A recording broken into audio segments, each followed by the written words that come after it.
Hello everyone. ഇന്നത്തെ വീഡിയോയിൽ ഞാൻ ഒരു മ്യൂച്വൽ ഫണ്ട് SIP സ്റ്റാർട്ട് ചെയ്തപ്പോൾ KYC വാലിഡേഷൻ ഒരു പ്രോബ്ലമായി മാറിയതും അത് എങ്ങനെ ഞാൻ ഫിക്സ് ചെയ്തു എന്നുള്ളതിനെക്കുറിച്ചാണ് സംസാരിക്കുന്നത്. ഈ വീഡിയോയിൽ KYC രജിസ്ട്രേഷൻ അല്ലെങ്കിൽ വാലിഡേഷൻ സംബന്ധമായ പല സ്റ്റേജിലൂടെ പല എക്സ്പീരിയൻസ് ഷെയർ ചെയ്യുന്നുണ്ട്. ഒരു ഏറ്റവും അവസാനം ഐഡിയലി നമ്മൾ എന്താണ് ചെയ്യേണ്ടത് എന്നുള്ള കാര്യം പറയുന്നുണ്ട്. നവംബർ 2024 ആണ് ഞാൻ ഒരു മ്യൂച്വൽ ഫണ്ട് SIP സ്റ്റാർട്ട് ചെയ്യുന്നത്. ഇതിൻ്റെ ആദ്യത്തെ മ്യൂച്വൽ ഫണ്ടല്ല, അതിന് മുമ്പും മ്യൂച്വൽ ഫണ്ട്സ് ഞാൻ ഓൾറെഡി ഹോൾഡ് ചെയ്യുന്നുണ്ട്. അപ്പോൾ ഈ തവണ ഒരു പുതിയ ഹൗസാണ്, മ്യൂച്വൽ ഫണ്ട് ഹൗസാണ് ഞാൻ തിരഞ്ഞെടുത്തിട്ടുണ്ടായിരുന്നത്. അപ്പോൾ സാധാരണ പോലെ ഞാൻ ചെയ്തു. അതായത് ഫസ്റ്റ് ടൈം അല്ല ഞാൻ ഉദ്ദേശിച്ചത്. ഫസ്റ്റ് ടൈം ചെയ്യുമ്പോൾ അത് വേറൊരു ബാങ്ക് വഴിയല്ലാതെ വേറൊരു ഏജൻസി വഴിയായിരുന്നു ചെയ്തിരുന്നത്. ഞാനിപ്പോൾ ലാസ്റ്റ് അതിന് ശേഷം പല മ്യൂച്വൽ ഫണ്ട്സ് ഉണ്ട്. അപ്പോൾ അത് ഞാൻ ബാങ്ക് വഴി, അതായത് ബാങ്കിൻ്റെ പോർട്ടൽ വഴിയാണ് ഞാൻ ചെയ്യാറുള്ളത്. അപ്പോൾ അത് ഓട്ടോമാറ്റിക്കലി നമ്മൾ പ്രത്യേകിച്ച് ഒരു ഓഫീസിലും പോകേണ്ടതില്ല. ഓട്ടോമാറ്റിക്കലി അതിൽ കുറച്ച് കാര്യങ്ങൾ ഫില്ല് ചെയ്ത് കൊടുത്തു കഴിഞ്ഞാൽ നമുക്ക് സ്റ്റാർട്ട് ചെയ്യാൻ പറ്റും. അപ്പോൾ ഇന്നത്തെ എല്ലായ്പ്പോഴും ചെയ്യുന്ന പോലെ തന്നെ ഇത് പുതിയ SIP സ്റ്റാർട്ട് ചെയ്യാനായിട്ട് റിക്വസ്റ്റ് കൊടുത്ത് എനിക്ക് റിപ്ലൈ, ഈ ഫണ്ട് ഹൗസിൻ്റെ റിപ്ലൈ വന്നു. ഓക്കെ, റിക്വസ്റ്റ് റിസീവ് ചെയ്തിട്ടുണ്ട്. പിന്നെ പൈസ ഡിഡക്റ്റ് ചെയ്തു, SIP എമൗണ്ട് ഡിഡക്റ്റ് ചെയ്തു. അത് കഴിഞ്ഞ് അൺയൂഷ്വലായിട്ടുള്ളൊരു കാര്യം ഒന്നുണ്ടായതെന്ന് വെച്ച് കഴിഞ്ഞാൽ കുറച്ച് ദിവസങ്ങൾക്ക് ശേഷം ഈ SIP റിജക്റ്റ് ചെയ്തു എന്ന് പറഞ്ഞിട്ട് ഫണ്ട് ഹൗസിൻ്റെ ഒരു മെയിൽ വന്നു. എന്തുകൊണ്ടാണ് റിജക്റ്റ് ചെയ്യുന്നവർ പറയുന്നത് വെച്ച് കഴിഞ്ഞാൽ modification KYC is not provided എന്നുള്ള റീസൺ ഉള്ളതുകൊണ്ടാണ് അത് റിജക്റ്റ് ചെയ്യുന്നത് എന്ന് പറഞ്ഞു. എന്നിട്ട് എന്തെങ്കിലും കുറച്ച് ദിവസം കഴിഞ്ഞപ്പോൾ അവർ ഈ പൈസ ഇട്ടു. അവർ ഡിഡക്റ്റ് ചെയ്ത പൈസ തിരിച്ചിട്ടു. അപ്പോൾ അതെനിക്കൊരു സർപ്രൈസ് ആയിരുന്നു. കാരണം ഞാൻ നേരത്തെ ഓൺലൈൻ വഴി ചെയ്തിട്ട് എനിക്കൊരു പ്രോബ്ലം ഉണ്ടായിട്ടില്ല. പിന്നീടാണ് അവരുടെ മെയിലിൽ അവർ പറഞ്ഞ ഒരു കാര്യം ശ്രദ്ധിച്ചത്. അതായത് ഏപ്രിൽ 2024 മുതൽ ആധാർ ബേസ്ഡ് KYC ചെയ്യാത്തവർക്ക് ഇത് തന്നെയായിരിക്കും അവസ്ഥ എന്നൊരു മെയിലിൽ പറഞ്ഞിട്ടുണ്ടായിരുന്നു.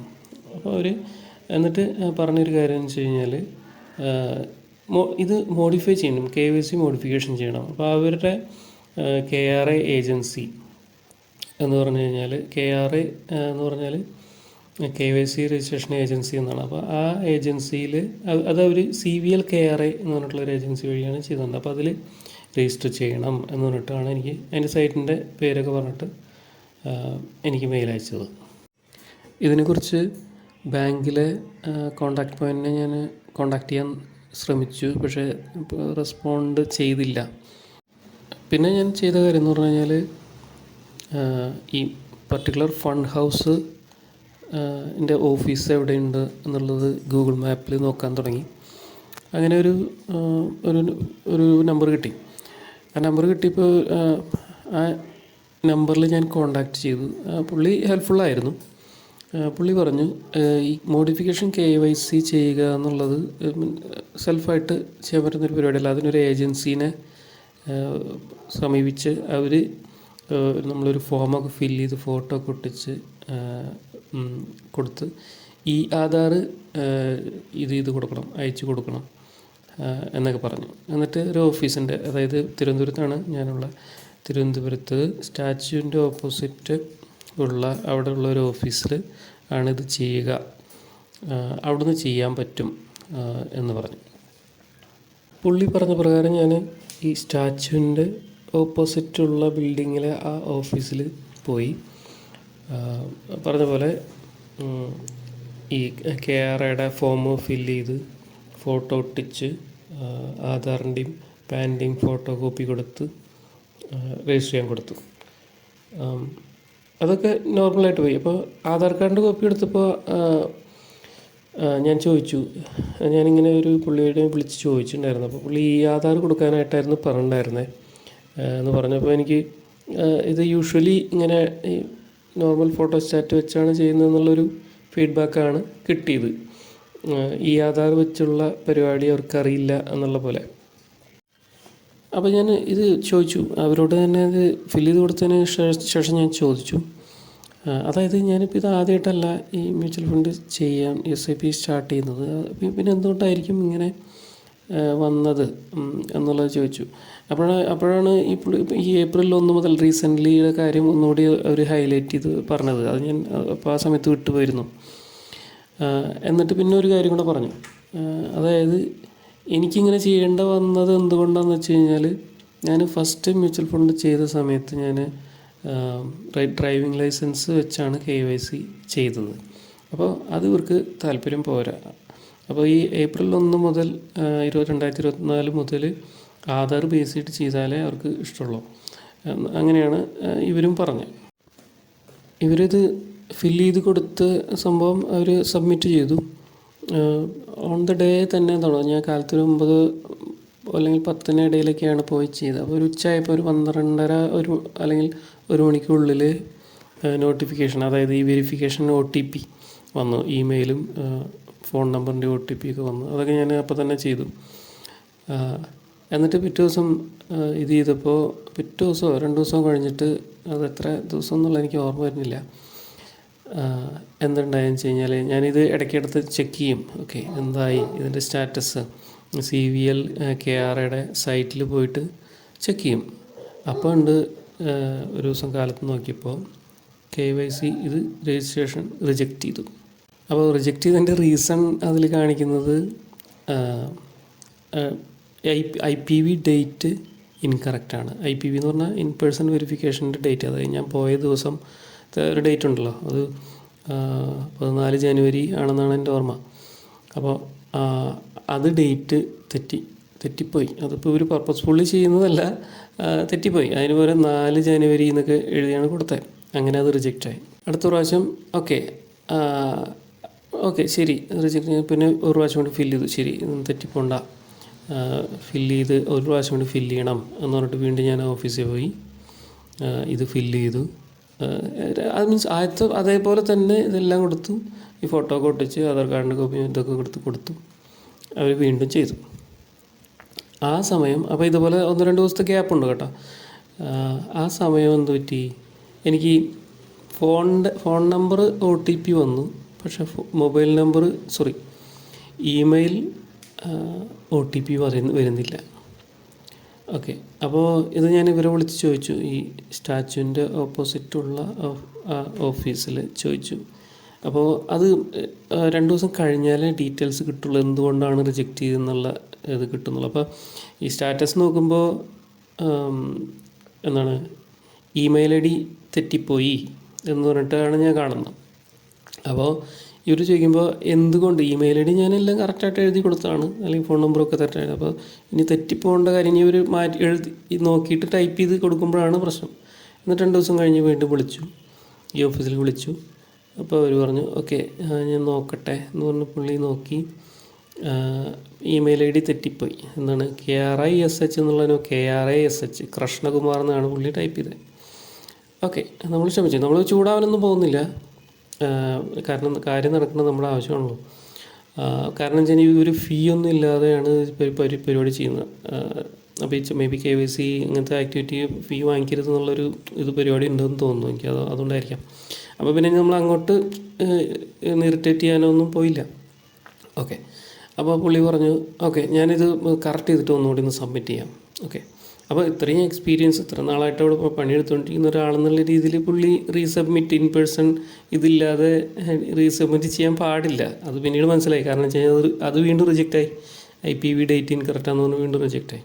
ഓക്കെ, അപ്പോൾ 3 പ്രാവശ്യം കഴിഞ്ഞു. ഇനി 4ാമത്തെ പ്രാവശ്യം അപ്പോൾ പറഞ്ഞു ഞാനൊന്നും കൂടെ വരാം, എന്നിട്ട് ഇത് ഫില്ല് ചെയ്തിട്ട് നിങ്ങളൊന്ന് തെറ്റിക്കാതെ ഒന്ന് കൊടുക്കുമോ എന്ന് ചോദിച്ചു. ഓക്കെ, എന്നിട്ട് ഒരു ദിവസം പോയിട്ട് വീണ്ടും ഇതൊക്കെ തന്നെ ഫില്ല് ചെയ്ത് ഇമെയിൽ ID ഫോൺ നമ്പറൊക്കെ കൊടുത്ത് ചെയ്തു. ഓക്കെ, ആ സമയം ഇത് രജിസ്ട്രേഷൻ ഓക്കെ, KYC രജിസ്റ്റേർഡ്.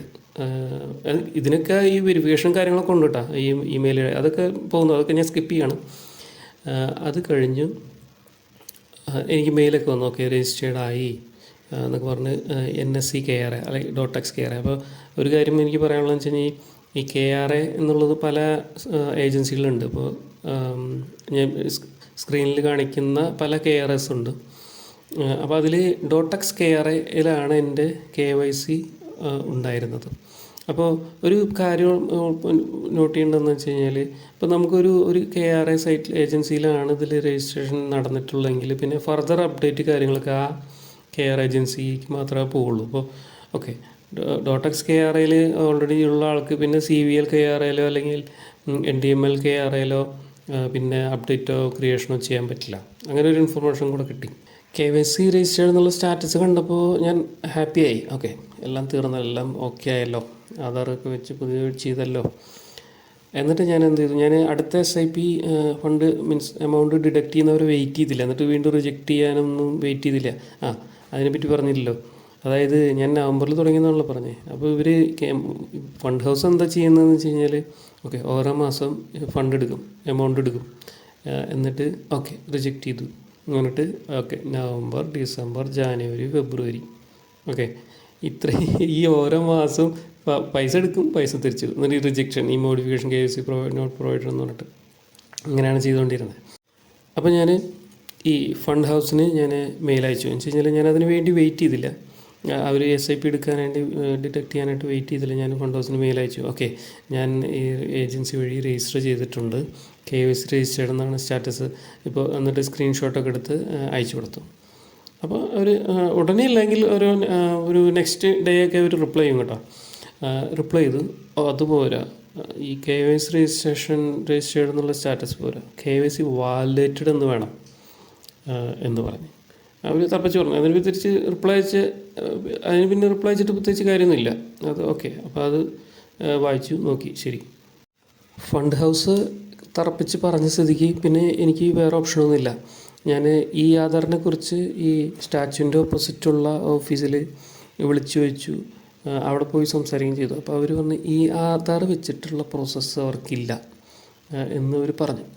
അപ്പോൾ പിന്നെ വീണ്ടും അവിടെ പോയി ചോദിച്ചിട്ട് പ്രത്യേകിച്ച് കാര്യമില്ലാത്ത സ്ഥിതിക്ക് ഞാൻ എന്ത് ചെയ്തു, ഓക്കെ ഈ ഡോട്ടക്സ് KRA പിന്നെ അറിഞ്ഞു. ഡോട്ടക്സ് KRA എന്നുള്ള പേര് പിന്നെ അവരിപ്പോൾ റീസെൻ്റ് പുതിയ പേര് എന്ന് വെച്ച് കഴിഞ്ഞാൽ NSE KRA എന്നാണ്. അപ്പോൾ ഇവരുടെ സൈറ്റിൽ നോക്കി, ഡോട്ടക്സ് KRAയുടെ അല്ലെങ്കിൽ NSE KRAയുടെ സൈറ്റ് നോക്കി, അതിൽ കസ്റ്റമർ കോണ്ടാക്റ്റ് ഇമെയിൽ ID എടുത്തു, അവിടേക്ക് മെയിൽ അയച്ചു. ഓക്കെ, ഞാൻ ഇങ്ങനെ രജിസ്ട്രേഷൻ ചെയ്തു, അത് പക്ഷേ fund house approve means agree ചെയ്യുന്നില്ല, KYC വാലിഡേറ്റഡ് ആകണം, എങ്ങനെയാണ് ചെയ്യേണ്ടത് എന്ന് ചോദിച്ചവർക്ക് മെയിൽ അയച്ചു. അപ്പോൾ അവർ പറയുന്നതെന്ന് വെച്ച് കഴിഞ്ഞാൽ ഈ ആധാർ വെച്ചിട്ട് ഇത് ചെയ്യണം എന്ന്, ഈ ആധാർ വെച്ച് രജിസ്ട്രേഷൻ ചെയ്യണം. അപ്പോൾ ഞാൻ ഓൾറെഡി റിപ്ലൈ കൊടുത്തു. അതായത് ഈ ആധാർ വെച്ചിട്ട് അവർക്ക് പ്രോസസ്സില്ല. അതായത് ഞാൻ പറഞ്ഞില്ലേ സ്റ്റാച്യുവിൻ്റെ ഓപ്പോസിറ്റുള്ള ഓഫീസ്, അവർക്ക് അതിൻ്റെ പ്രോസസ്സില്ല എന്നാണ് പറഞ്ഞത്. അപ്പോൾ ഒരു മൾട്ടിപ്പിൾ മെയിൽ ലൂപ്പ് ഓടി. ഓക്കെ, അപ്പോൾ ഇത് ഞാൻ വീണ്ടും നമുക്കിത് ക്ലാരിറ്റി കിട്ടുന്നില്ലല്ലോ. അവർ എക്സ്പ്ലിസിറ്റ് ആയിട്ടൊന്നും പറയുന്നുമില്ല. ഓക്കെ, ഇന്ന കാര്യം ചെയ്യൂ, അപ്പോൾ ഇത് ശരിയാവും, അല്ലെങ്കിൽ നമ്മളെന്തിനും തയ്യാറാണ്. അപ്പോൾ അവർ ലാസ്റ്റ് ഒരു മെയിൽ കിട്ടിയെന്ന് വെച്ച് കഴിഞ്ഞാൽ, അതായത് ഈ ആധാർ വെച്ചിട്ട് ഏജൻസി വഴി ഇത് ചെയ്യുക, അതല്ലെങ്കിൽ ഡിജി ലോക്കർ വഴി ചെയ്യുക. ഇത്രേ ഉള്ളൂട്ടാ. നമുക്കിത് ഡിജി ലോക്കർ വഴി ചെയ്യുക എന്ന് പറഞ്ഞു കഴിഞ്ഞാൽ നമുക്ക് എന്താ കോമൺ മാനോട് ഡിജി ലോക്കർ വഴി ചെയ്യുക എന്ന് പറഞ്ഞു കഴിഞ്ഞാൽ, ഓക്കെ നമുക്ക് കുറച്ച് ടെക്നിക്കൽ ഇതിൽ വർക്ക് ചെയ്യുന്നത് കൊണ്ട് നമുക്കറിയാം. ഓക്കെ, ഡിജി ലോക്കർ അക്കൗണ്ട് ഉണ്ട്, അത് ഓൾറെഡി ഉണ്ടായിരുന്നു എനിക്ക്. അതിൽ ആധാറും പാനും ഷെയർ ചെയ്യാൻ പറ്റുമെന്ന് നമുക്കറിയാം. പക്ഷേ ഇത് വാലിഡേറ്റ് ചെയ്യേണ്ടത് ഈ ഡോട്ടക്സ് KRAയുടെ ഏജൻസിയാണല്ലോ വാലിഡേറ്റ് ചെയ്യേണ്ടത്. അപ്പോൾ അവരെന്തെങ്കിലും ഒരു ഇൻപുട്ട് അല്ലെങ്കിൽ ഷെയർ ചെയ്യാൻ വേണ്ടിയിട്ട് ഇപ്പോൾ എന്താ പറയുക, ഒരു ഇൻപുട്ട് തന്നാലല്ലേ നമുക്ക് എന്തെങ്കിലും ചെയ്യാൻ പറ്റുമോ. ഞാൻ ഇപ്പോൾ എന്ത് ചെയ്തതെന്ന് വെച്ച് കഴിഞ്ഞാൽ, അന്ന് ഡിജി ലോക്കറിൽ നിന്ന് നമ്മൾ ഈ ആധാർ ഡൗൺലോഡ് ചെയ്തിട്ട് അയച്ചു കൊടുത്ത് നോക്കി. അപ്പോൾ അവർ പറഞ്ഞു കഴിഞ്ഞാൽ ഈ കോമൺ, അതായത് യൂസറിന് നേരിട്ട് ഞങ്ങളെ കോൺടാക്ട് ചെയ്യാൻ പാടില്ല, അതുവഴി നമ്മൾ ചെയ്യില്ല എന്ന് പറഞ്ഞു. അപ്പോൾ എനിക്ക് വേറൊരു ഓപ്ഷനും ഇല്ലാതായി മാറി. അപ്പോൾ പിന്നീട് എനിക്ക് ഓപ്ഷനിൽ ഉണ്ട്, പക്ഷേ ഞാൻ വിചാരിച്ച കാര്യങ്ങൾ ഇതാണ്. അതായത് ഞാൻ ഫസ്റ്റ് മ്യൂച്വൽ ഫണ്ട് സ്റ്റാർട്ട് ചെയ്ത അവിടെയാണല്ലോ ഫസ്റ്റ് രജിസ്ട്രേഷൻ വന്നത്. ആ ഏജൻസിയിൽ പോയിട്ട് അവരോടൊന്ന് പറഞ്ഞു നോക്കാം ഒന്ന്. പിന്നെ എന്ന് വെച്ച് കഴിഞ്ഞാൽ ഈ സ്റ്റാച്യുവിൻ്റെ ഓപ്പോസിറ്റുള്ള ഓഫീസിൽ ഒന്നുകൊണ്ട് പോയി അവരുടെ കാല് പിടിക്കാം. ഈ ആധാർ ഒന്ന് അറ്റാച്ച് ചെയ്ത്, അതായത് ഫോട്ടോ സ്റ്റാറ്റ് എടുക്കുന്നതിന് വരെ ഈ ആധാർ അറ്റാച്ച് ചെയ്തൊന്ന് അപ്ലോഡ് ചെയ്യാൻ പറഞ്ഞു നോക്കാം. 2 പിന്നുള്ളത് ബാങ്കിലേക്ക് തന്നെ വീണ്ടും പോവുക എന്നുള്ളത്. അപ്പോൾ ബാങ്കിൽ പോയിട്ട് ഫസ്റ്റ് റെസ്പോൺസ് ഒന്നും കിട്ടാത്തതുകൊണ്ട് എനിക്ക് അത്ര താല്പര്യം ഉണ്ടായില്ല. പക്ഷെ ഞാൻ ഞാൻ ഒരു കാര്യം പറയട്ടെ, ഞാൻ വാട്സാപ്പും ഫോൺ വഴിയാണ് സംസാരിച്ചത് ബാങ്കുമായിട്ട്, കോൺടാക്ട് പോയിൻ്റ്. അപ്പോൾ ഞാൻ വിചാരിച്ചു നേരിട്ട് പോയി അവരോടൊന്ന് സംസാരിക്കാം. അപ്പോൾ എൻ്റെ ഭാഗ്യത്തിനാണോ നിർഭാഗ്യത്തിനാണോ എന്നറിയില്ല, ഞാൻ ഓഫീസിൽ പോയപ്പോൾ എൻ്റെ കോൺടാക്ട് പോയിൻ്റ് അവിടെ ഇല്ല, ലീവാണ്. പക്ഷേ പുള്ളിയുടെ മാനേജർ വന്നു. മാനേജർ പുള്ളി വളരെ സപ്പോർട്ടിംഗ് ആണ്. ഇപ്പോൾ ഈ കോൺടാക്ട് പോയിൻ്റ് തന്നെ ആയാലും സപ്പോർട്ടിംഗ് ആണ്. പക്ഷേ മേ ബി ഞാൻ വാട്സാപ്പിലോ ഫോണിൽ സംസാരിച്ചിരുന്ന സമയത്ത് അവർ ബിസി ആയതുകൊണ്ടായിരിക്കാം റെസ്പോൺസ് ഒന്നും തരാത്തത്. ഞാൻ കുറ്റം പറയുന്നില്ല. അപ്പോൾ ഈ പുള്ളി പറഞ്ഞു, ഇത് രജിസ്ട്രേഷൻ എന്നുള്ളത് നോർമലി ഇവർ ചെയ്യുന്നത് ഒരു ലിങ്ക് വഴിയാണ് ചെയ്യുന്നത്. ഡിജിലോക്കർ എന്ന് പറഞ്ഞാൽ ഞാൻ ഈ മെയിലൊക്കെ ഫോട്ടോ എടുത്തിട്ട് പ്രിൻ്റ് എടുത്ത് കാണിച്ചു കൊടുത്തു. ഇങ്ങനെയാണ് ഒരു മെയിൽ അയക്കുന്നത്, എനിക്ക് എക്സ്പ്ലിസിറ്റ് ആയിട്ടുള്ള ഇൻഫർമേഷൻ എന്താണ് ചെയ്യേണ്ടത് വാലിഡേറ്റ് ആവാൻ എന്നുള്ള എക്സ്പ്ലിസിറ്റ് ഇൻഫർമേഷൻ കിട്ടുന്നില്ല എന്ന് ഞാൻ പറഞ്ഞു. അപ്പോൾ പുള്ളി ഇത് സ്ട്രേഞ്ച് ആയിട്ടാണ് തോന്നുന്നത്. വെച്ച് കഴിഞ്ഞാൽ പുള്ളി ഇങ്ങനെ നല്ല പുള്ളി ചെയ്യാറെന്ന് വെച്ച് കഴിഞ്ഞാൽ മേ ബി ഫസ്റ്റ് ടൈമായിട്ട് ചെയ്യുന്ന ആൾക്കാർക്ക് ഇവർ ബാങ്കുകാർ ഒരു പ്രോസസ്സ് ഓടിക്കും. അപ്പോൾ ആ പ്രോസസ്സ് വഴി അതങ്ങ് നടന്നു പോവാം. മീൻസ് അതായത് യൂസറിന് ഇങ്ങനെ മാനുവലി ഫോം ഫില്ല് ചെയ്തൊക്കെ ഈ ആധാർ കാർഡിൻ്റെ കോപ്പി കൊടുത്തൊന്നും ചെയ്യുന്ന പ്രോസസ്സ് ബാങ്കുകാർക്ക് ചെയ്യാറില്ല. അപ്പോൾ എൻ്റെ വൈഫിന് മ്യൂച്വൽ ഫണ്ട് സ്റ്റാർട്ട് ചെയ്തപ്പോഴും അങ്ങനെ ഒരു പരിപാടിയൊന്നും ഉണ്ടായില്ല. അപ്പോൾ അവർ ഒരു ഫോട്ടോ എടുക്കുന്നു, അവരുടെ ഒരു ലേഡി വന്ന് ഫോട്ടോ എടുക്കുന്നു, ഡീറ്റെയിൽസ് ഫില്ല് ചെയ്യുന്നു, പാൻ നമ്പർ ചോദിക്കുന്നു, അങ്ങനെയാണ് ചെയ്തു പോയത്. അപ്പോഴാണ് എനിക്ക് ആ കാര്യം എനിക്ക് ഒന്ന് ഓർമ്മ വന്നത്. അപ്പോൾ പുള്ളി പറഞ്ഞു, ഞാൻ സാധാരണ ആൾക്കാരെ ഈ യൂസേഴ്സിനെ കൊണ്ട് ചെയ്യിപ്പിക്കുന്ന ഒരു ലിങ്ക് അയച്ചെന്നു പറഞ്ഞു. അത് ഒരു വേറൊരു മ്യൂച്വൽ ഫണ്ട് ഹൗസിൻ്റെ ലിങ്കായിരുന്നു. ഈ ലിങ്ക് വഴി അവരുടെ പാൻ നമ്പർ കൊടുത്ത് ലോഗിൻ ചെയ്യിപ്പിച്ചിട്ട് അവരെ കൊണ്ട് ചെയ്യിപ്പിക്കാറാണ്, അല്ലെങ്കിൽ ഞാൻ തന്നെ നേരിട്ടോ ചെയ്യാറാണ് പതിവ് എന്ന് പറഞ്ഞാൽ അതെൻ്റെ മ്യൂച്വൽ ഫണ്ട് ഹൗസിൻ്റെ ലിങ്ക് ആയിരുന്നില്ല, വേറൊരു ഫണ്ട് ഹൗസായിരുന്നു. അപ്പോൾ പുള്ളി പറഞ്ഞു, ഇതിൽ കയറി ട്രൈ ചെയ്തോളൂ. അപ്പോൾ അതിലൊരു ഇൻട്രസ്റ്റിംഗ് കോമഡി എന്ന് വെച്ച് കഴിഞ്ഞാൽ അന്നത്തെ ദിവസം ആ ലിങ്ക് ഡൗൺ ആണ്. അതായത് അവരുടെ എന്തോ എൻഹാൻസ്മെൻറ്റോ അങ്ങനെ എന്തോ പരിപാടിയായിട്ട് അത് ഡൗൺ ആണ്. അപ്പോൾ എനിക്ക് വെയിറ്റ് ചെയ്യേണ്ടി വന്നു. അപ്പോൾ ഞാൻ എന്ത് ചെയ്തു, പുള്ളി ഒരു കാര്യം കൂടെ എന്നോട്ട് പറഞ്ഞ്, ഇതിപ്പോൾ ഒരു ഫണ്ട് ഹൗസിൻ്റെയാണ്, ഇതുപോലെ എല്ലാ ഫണ്ട് ഹൗസിനും ഇതുപോലെ ഒരു ലിങ്ക് ഉണ്ടാവും. അപ്പോൾ താങ്കളുടെ ഫണ്ട് ഹൗസിൻ്റെ ലിങ്ക് പുള്ളിക്ക്, അതായത് എൻ്റെ ഫണ്ട് ഹൗസിൻ്റെ ലിങ്ക് എനിക്ക് ഡയറക്റ്റ്ലി അറിയില്ല, അതൊന്ന് ഈ ഫണ്ട് ഹൗസിനൊന്ന് മെയിൽ അയച്ച് ചോദിക്കുകയോ അല്ലെങ്കിൽ സെർച്ച് ചെയ്ത് നോക്കിക്കോളൂ എന്ന് പറഞ്ഞു. എന്നിട്ട് ഞാൻ പുള്ളി തന്ന ലിങ്ക് കൊണ്ട് പോന്നു. എന്നിട്ട് ഞാൻ വീട്ടിൽ വന്നിട്ട് വീണ്ടും ഇത് നോക്കി. അപ്പോൾ ഞാൻ മറ്റേ ലിങ്കിൽ, അതായത് പുള്ളി തന്ന ലിങ്കിൽ ഞാൻ പോകാൻ എനിക്ക് താല്പര്യം ഉണ്ടായിരുന്നില്ല. കാരണം വെച്ച് കഴിഞ്ഞാൽ അൺറിലേറ്റഡ് ആയിട്ടുള്ള ലിങ്കിൽ പോയിട്ട് എന്ന് വെച്ച് കഴിഞ്ഞാൽ അതുകൊണ്ടല്ല, വേറൊരു ഫണ്ട് ഹൗസ് ആയതുകൊണ്ട് മാത്രം. അപ്പോൾ ഞാൻ സ്റ്റാർട്ട് ചെയ്യാൻ ട്രൈ ചെയ്തിട്ടുള്ള ഫണ്ട് ഹൗസിൻ്റെ തന്നെ ലിങ്ക് അങ്ങനെ ഉണ്ടോ എന്ന് നോക്കിയപ്പോൾ മ്യൂച്വൽ ഫണ്ട് അങ്ങനെ സെക്ഷൻ മെനുവിലൊക്കെ പോയി നോക്കിയപ്പോൾ ഈ KYC എന്ന് പറഞ്ഞൊരു ഓപ്ഷൻ കണ്ട്. അപ്പോൾ ഞാൻ ഹാപ്പിയായി. അപ്പോൾ ഞാനത് ക്ലിക്ക് ചെയ്ത് ഉള്ളിൽ പോയപ്പോൾ പാൻ കാർഡ് കൊടുക്കണം, പാൻ കാർഡിൻ്റെ നമ്പർ കൊടുക്കണം. അത് കൊടുത്ത് നോക്കിയപ്പോൾ ഇതിൽ ഓപ്ഷനുണ്ട്, ഈ KYC ചെയ്യാനുള്ള ഓപ്ഷനുണ്ട്. അതിൻ്റെ ഡീറ്റെയിൽസ് ഞാൻ സ്ക്രീനിൽ കാണിക്കാം. അത് അടുത്ത ഇതായിട്ട് ഞാൻ പറയാം. അപ്പോൾ പറഞ്ഞു വന്ന പോയിൻ്റ് എന്ന് വെച്ച് കഴിഞ്ഞാൽ അത് വഴി ചെയ്തപ്പോൾ അതിൽ ചെയ്യുമ്പോൾ പറയുന്ന കാര്യങ്ങളെന്ന് പറഞ്ഞു കഴിഞ്ഞാൽ mail ID, PAN number, phone number ഇതൊക്കെ കൊടുക്കുന്നു. പിന്നെ അവരൊരു വീഡിയോ മീൻസ് ഒരു ഫോട്ടോ ഒക്കെ എടുക്കും, നമ്മുടെ ഒരു ഫോട്ടോ എടുക്കുക. അത് നമുക്ക് നമ്മുടെ ലാപ്ടോപ്പിൽ അല്ലെങ്കിൽ ഫോണിൽ നിന്ന് തന്നെ നമുക്ക് ചെയ്യാൻ പറ്റും. അപ്പോൾ അത് ചെയ്തതിന് ശേഷം വെയിറ്റ് ചെയ്തു. എനിക്ക് പിന്നെ മെയിൽ വന്നു, KYC രജിസ്ട്രേഷൻ സക്സസ് ആയി. ഇത് നമ്മൾ KYC രജിസ്ട്രേഷൻ സക്സസ് ആയി നമ്മൾ മുമ്പും കണ്ടിട്ടുള്ളതുകൊണ്ട് എനിക്ക് അതിൽ അത്ഭുതം തോന്നിയില്ല. എന്നിട്ട് ഞാൻ പോയിട്ട് പിറ്റേ ദിവസം 2 ദിവസം കഴിഞ്ഞിട്ട് ഞാൻ നേരത്തെ ഞാൻ സ്റ്റാറ്റിസ്റ്റിക് കെയറുള്ള ലിങ്കിൽ പോയിട്ട് CVL കെയറുള്ള ലിങ്കിൽ പോയിട്ട് ഞാൻ പാൻ നമ്പർ കൊടുത്തപ്പോൾ അതിൽ KYC വാലിഡേറ്റഡ് എന്ന് വന്നു. അതാണ് അത് എനിക്ക് ഭയങ്കര ഹാപ്പി. എന്ന് വെച്ച് കഴിഞ്ഞാൽ നവംബർ മുതൽ അതിൻ്റെ ഇടയിൽ കുറച്ച് ഗ്യാപ്പ് വർക്ക് കാരണം എനിക്ക് ഇറങ്ങാൻ പറ്റാത്തൊക്കെ സിറ്റുവേഷൻ ഉണ്ടായിരുന്നു. എന്നിട്ട് പോലും 4 മാസം ഇതിൻ്റെ പിന്നാലെ ഉണ്ടായിരുന്നു. എന്നിട്ട് അവസാനം ഇത് ശരിയായി, KYC വാലിഡേറ്റഡ് ആയി. അപ്പോൾ ഈ KYC വാലിഡേറ്റഡ് എന്നുള്ള സ്റ്റാറ്റസ് ഞാൻ ഇവർക്ക് ഫണ്ട് ഹൗസിന് മെയിൽ അയച്ചു. സ്ക്രീൻഷോട്ടൊക്കെ വെച്ചിട്ട് മെയിൽ അയച്ചു. അപ്പോൾ അവർ അഗ്രി ചെയ്തു, KYC വാലിഡേറ്റഡ് ആയി, ഇനി മുതൽ പ്രോബ്ലം ഒന്നും ഉണ്ടാവില്ല എന്ന് പറഞ്ഞ് എനിക്ക് റിപ്ലൈ തന്നു. ആ ഫണ്ട് ഹൗസിൻ്റെ ലിങ്ക് ഞാനിവിടെ കാണിക്കാം. അതിലത്തെ കാര്യങ്ങൾ ഞാൻ കാണിക്കാം. അപ്പോൾ മോറൽ ഓഫ് ദ സ്റ്റോറി എന്ന് പറഞ്ഞു കഴിഞ്ഞാൽ ഒറ്റ കാര്യമുള്ളൂ, അല്ലെങ്കിൽ 1-2 കാര്യങ്ങളേ ഉള്ളൂ. അതായത് മുമ്പ് നമ്മൾ ആധാർ ബേസ്ഡ് അല്ലാതെ KYC രജിസ്ട്രേഷൻ ചെയ്തിട്ടുള്ള ആളുകളാണെങ്കിൽ ഇതുപോലെ ഓൺലൈൻ ബാങ്ക് വഴി നമ്മൾ രജിസ്റ്റർ ചെയ്യാൻ പുതിയൊരു SIP സ്റ്റാർട്ട് ചെയ്യാൻ ശ്രമിച്ചു കഴിഞ്ഞാൽ ഇതുപോലെ റിജക്റ്റഡ് ആവാനായിട്ട് ചാൻസ് ഉണ്ട്. ഓക്കെ, അതായത് ഓൾറെഡി ഒരു കാര്യമുള്ളതെന്ന് വെച്ച് കഴിഞ്ഞാൽ ഓൾറെഡി നമ്മൾ കുറച്ച് ഫണ്ട് ഹൗസ് 1-2 ഫണ്ട് ഹൗസിൽ നമ്മൾ ഓൾറെഡി ഫണ്ട്സ് നമ്മൾ ഹോൾഡ് ചെയ്യുന്നുണ്ടെങ്കിൽ അതിൽ പ്രശ്നം ഉണ്ടാവില്ല. പുതിയതൊരു ഫണ്ട് ഹൗസിൽ ചെയ്യാൻ ശ്രമിക്കുമ്പോഴാണ് പ്രശ്നം. ആ സെയിം എക്സ്പീരിയൻസ് ആണ് എനിക്കുണ്ടായത്. ഓക്കെ, അങ്ങനെ സംഭവിക്കുന്ന സാഹചര്യത്തിൽ നമ്മൾ ആ റെസ്പെക്റ്റീവ് മീൻസ് ഏതാണോ ഫണ്ട് ഹൗസ്, ആ ഫണ്ട് ഹൗസിൻ്റെ പോർട്ടലിൽ പോയിട്ട് മീൻസ് വെബ്സൈറ്റിൽ പോയിട്ട് അതിൽ KYC എന്നുള്ള ഓപ്ഷൻ നോക്കുക. അതിൽ പാൻ കാർഡിൻ്റെ നമ്പർ കൊടുത്ത് രജിസ്ട്രേഷൻ പ്രോസസ്സ് കംപ്ലീറ്റ് ചെയ്യുക. ഇത്രേ ചെയ്യേണ്ട കാര്യമുള്ളൂ. ഓക്കെ, ഇമ്പോർട്ടൻറ്റ് പോയിൻറ്റ്സ് സ്ക്രീനിൽ കാണിക്കുന്നുണ്ട്. ഇതിപ്പോൾ ഒന്ന് പോസ് ചെയ്തിട്ടൊന്ന് വായിച്ച് നോക്കുക. ഇനി രജിസ്ട്രേഷന് ആവശ്യമുള്ള ഡോക്യുമെൻറ്റ്സ് എന്ന് പറഞ്ഞാൽ പാൻ ആൻഡ് ആധാർ. അത് DigiLocker ഓപ്ഷൻ ചൂസ് ചെയ്തിട്ട് അവിടെ നിന്ന് എടുക്കുക.